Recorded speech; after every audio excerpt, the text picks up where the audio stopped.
به نام خدا.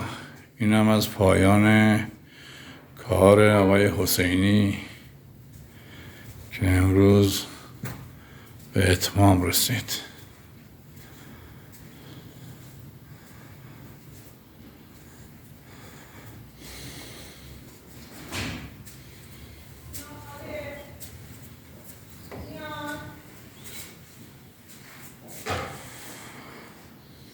کمدای جای لباس، میز تحریر، آینه، کتابخونه و کشوهای پایین به اضافه 2 تخت تک نفره و کشوهای زیرشون.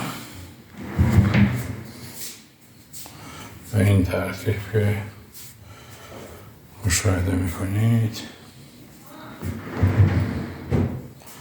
هر دو دارای یک کشو بزرگ چرخ دارن.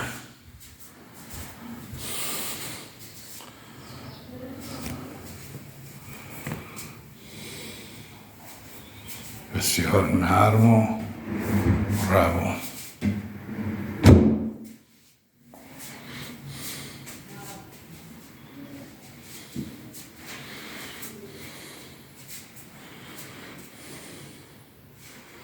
مبارکتون.